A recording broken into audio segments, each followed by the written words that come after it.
Assalamualaikum warahmatullahi wabarakatuh. Perkenalkan, nama saya Nurmal Kumai dengan NIM 9414-23055, jurusan Ilmu Ekonomi Fakultas Ekonomi dan Bisnis. Saya membuat video ini untuk memenuhi tugas ekonomi keuangan dan perbankan dengan dosen pengampuh Bapak Bobi Rantaupayu SSIME. Video kali ini saya akan membahas tentang perusahaan-perusahaan yang bergerak di saham syariah, obligasi, dan juga reksadana. Dan untuk yang pertama, saya akan membahas tentang perusahaan saham syariah. Ada 3 perusahaan saham syariah yang saya ambil. Yang pertama adalah PT Unilever Indonesia Terbuka, yang kedua PT S Hardware Indonesia Terbuka, dan yang ketiga PT Adaro Minerals Indonesia Terbuka. Jadi yang saya bahas pertama yaitu PT Unilever Indonesia Terbuka dengan kode saham UNFR. Tahun berdiri pada 1933, 5 Desember. Go public di Bursa Efek itu pada tanggal 11 Januari 1982. Kantor pusat di GRH Unilever BSD City Tangerang, induk perusahaan dari Unilever NF Belanda. Seperti yang kita ketahui, PT Unilever Indonesia ini adalah perusahaan konsumsi cepat saji atau fast moving consumer goods yang memproduksi, memasarkan, dan mendistribusikan berbagai produk kebutuhan sehari-hari. Kategori produknya sudah kita sebagai masyarakat pakai juga, yaitu ada home dan personal care. Itu ada dari sabunnya, itu ada sabun Lifebuoy, Lux, dan samponya itu ada Clear dan juga Sunsilk. Dan untuk pasta gigi ada Pepsodent, dan untuk deterjen itu ada Rinso. Serta ada food dan refreshment itu seperti es krim, ada Waltz, dan tehnya itu ada Sariwangi, dan bumbu masak seperti Royco, margarin itu seperti Blue Band. Jadi pada tahun 2024 kinerja keuangan itu penjualan bersihnya sebesar 35,1 triliun, laba bersih sekitar 3,36 triliun, mengalami penurunan sekitar 29,8% dibandingkan tahun sebelumnya. Kuartalan 1 2025 penjualan bersihnya itu sebesar 9,5 triliun, turun 6,1% year on year, dan laba bersihnya itu sebesar 1,2 triliun, turun 14,6. Jadi di slide ini saya akan membahas satu saham syariah.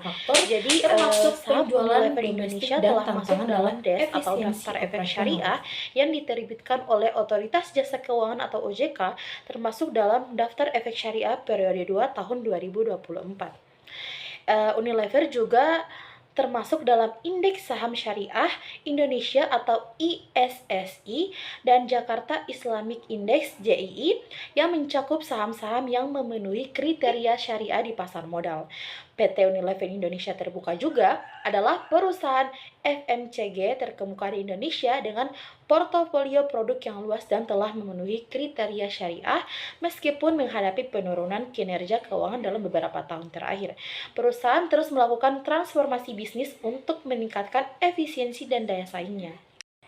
Pada perusahaan kedua ada PT Hardware Indonesia Terbuka. Itu adalah perusahaan retail terkemuka yang didirikan pada tahun 1995 dan mulai tercatat di Bursa Efek pada 6 November 2007. Perusahaan ini merupakan bagian dari PT Kawan Lama Sejahtera dan bergerak di bidang penjualan perlengkapan rumah tangga, perkakas, perlengkapan kebun, serta produk gaya hidup melalui jaringan toko retail modern dengan merek Ace yang tersebar di berbagai kota besar di Indonesia.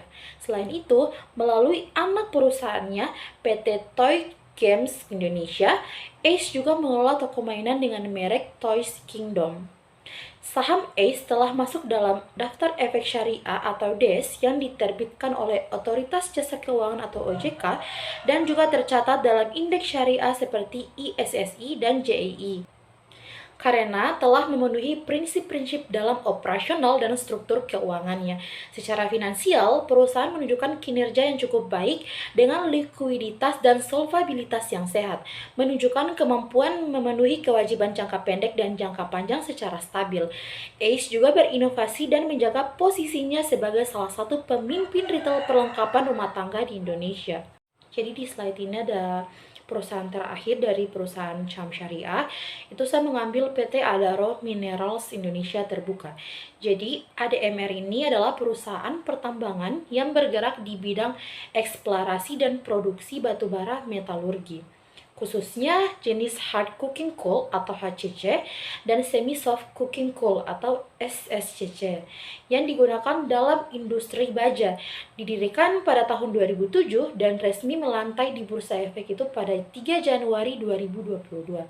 Perusahaan ini merupakan bagian dari grup Adaro Energi dan mengelola 5 konsesi tambang batubara yang tersebar di Kalimantan Tengah dan Kalimantan Timur.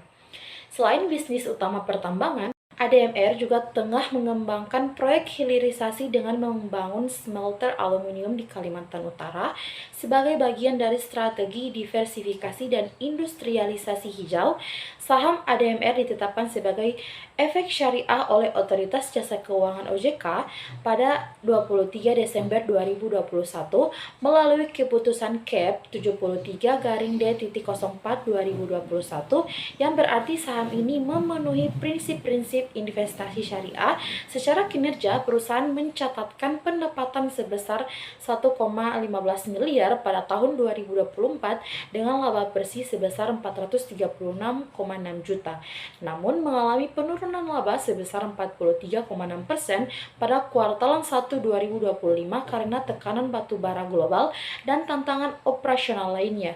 Meskipun begitu, ADMR terus menjalankan transformasi bisnis untuk menjaga keberlanjutan dan pertumbuhan jangka panjangnya. Jadi yang kedua ada obligasi syariah. Sama seperti pada perusahaan saham syariah, saya mengambil 3 perusahaan obligasi syariah. Yang pertama kita bahas ada PT Indosat Terbuka. Jadi sukuk ijarah berkelanjutan 1 Indosat tahap 3 tahun 2015 seri A dengan nilai nominal 65 miliar, tanggal efektif pada 4 Desember 2014, tanggal jatuh tempo pada tanggal 8 Desember 2022, menggunakan akad ijarah. Tujuan pembiayaan, belanja modal dan pengembangan infrastruktur telekomunikasi, menggunakan sistem bagi hasil dilakukan secara periodik kepada pemegang sukuk. Yang kedua ada sukuk ijarah berkelanjutan 1 Indosat tahap 3 tahun 2015 seri B dengan nilai nominal 41 miliar, tanggal efektif pada 4 Desember 2014, tanggal jatuh tempo 8 Desember 2025, menggunakan akad ijarah. Tujuan pembiayaan sama, itu belanja modal dan pengembangan infrastruktur telekomunikasi, menggunakan sistem bagi hasil dan dilakukan secara periodik kepada pemegang sukuk. Nah, yang kedua ada sukuk ijarah berkelanjutan 1 Indosat tahap 2 tahun 2015 seri E dengan nilai nominal sukuk 175 miliar, tanggal efektif 4 Desember 2014, tanggal jatuh tempo 4 Juni 2025, menggunakan akad ijarah. Tujuan pembiayaan belanja modal dan pengembangan infrastruktur telekomunikasi. Menggunakan sistem bagi hasil, pembayaran imbal hasil dilakukan secara periodik kepada pemegang sukuk. Yang keempat, sukuk ijarah berkelanjutan 2 Indosat tahap 1 tahun 2017 seri E dengan nilai nominal 193 miliar, tanggal efektif 23 Mei 2017 dan tanggal jatuh tempo 9 November 2027 mendatang.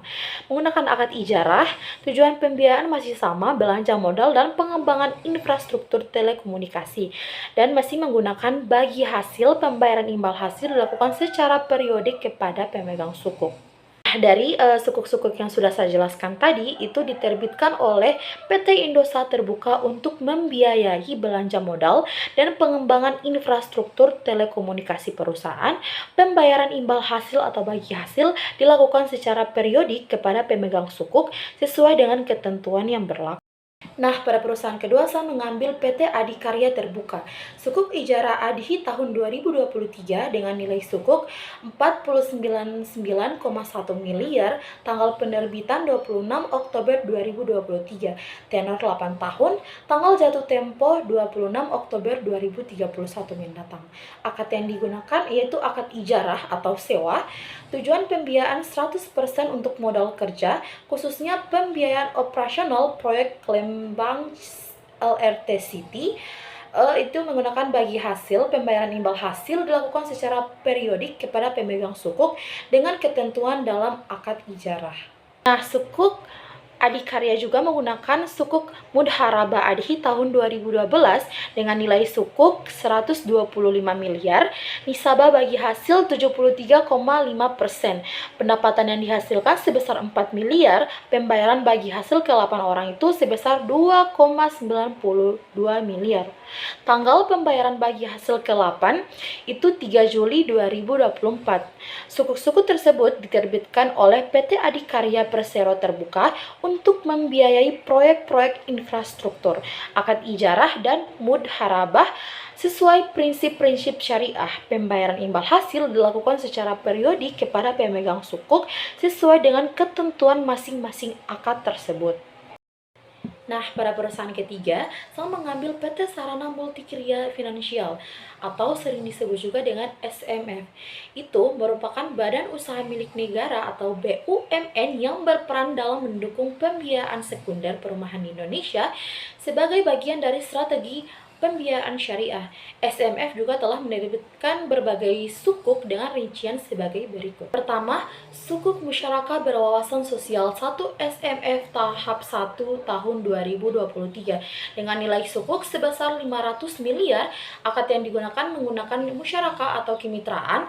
Tujuan pembiayaan dana yang diperoleh digunakan untuk pembiayaan sekunder perumahan dengan pendekatan sosial, khususnya mendukung program perumahan rakyat dan pembiayaan berkelanjutan.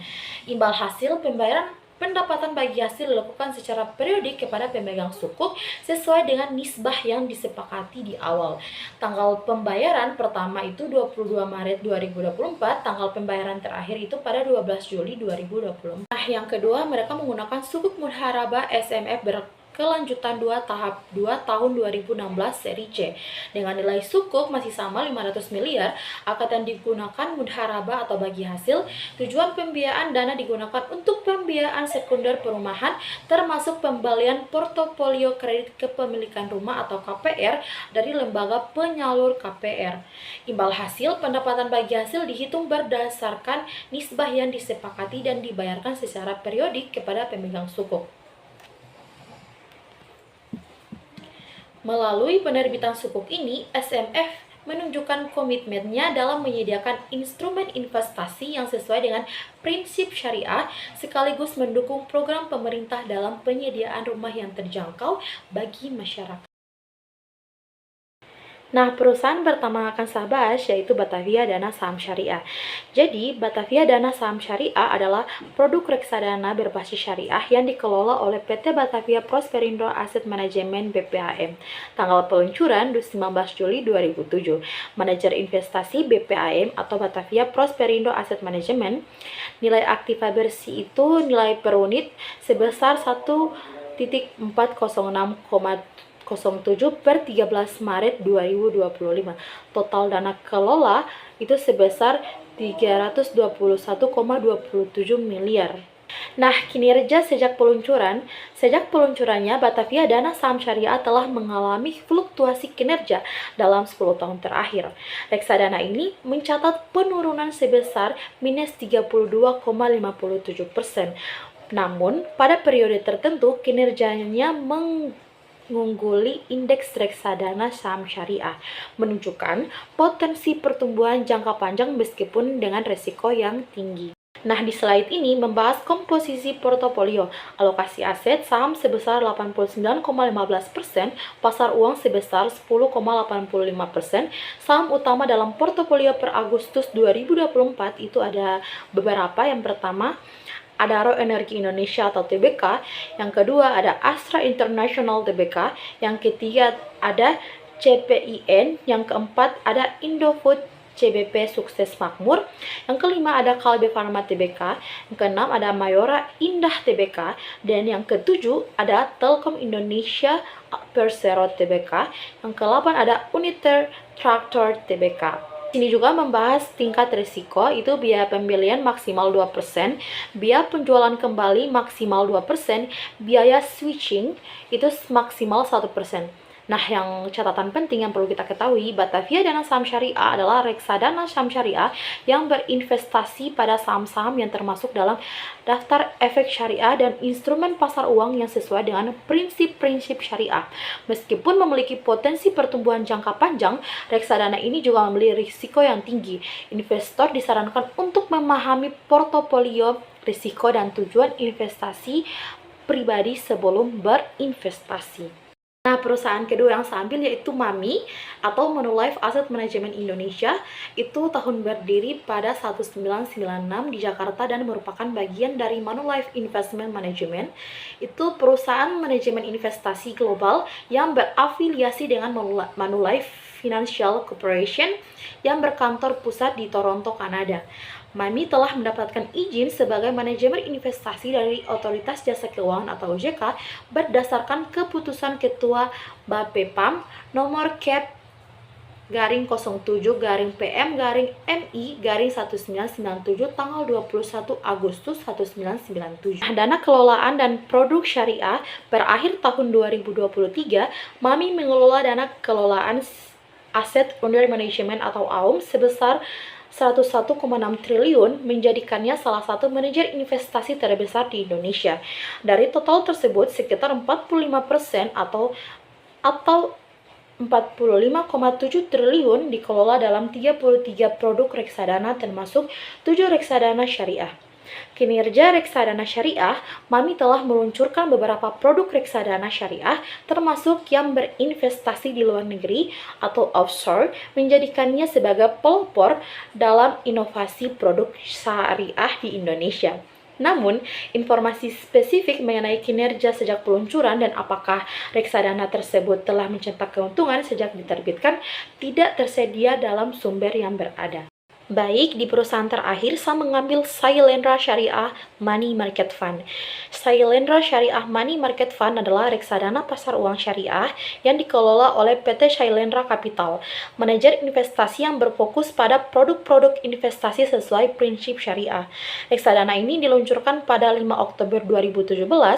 Reksadana ini bertujuan untuk memberikan hasil investasi yang stabil dengan tingkat risiko yang rendah. Nilai aktiva bersih atau NAV itu nilai NAV per unit itu per Maret 2025 sebesar 1.438,62. Kinerja sejak peluncuran itu positif 13,96%. Dana kelolaan atau AUM itu sebesar 568,74 miliar per 28 Februari 2023. Jadi di slide ini membahas tentang kinerja dari reksadana. Reksadana ini telah menunjukkan kinerja yang stabil sejak diluncurkan. 1 tahun per 27 Maret 2023 positif 5,11%.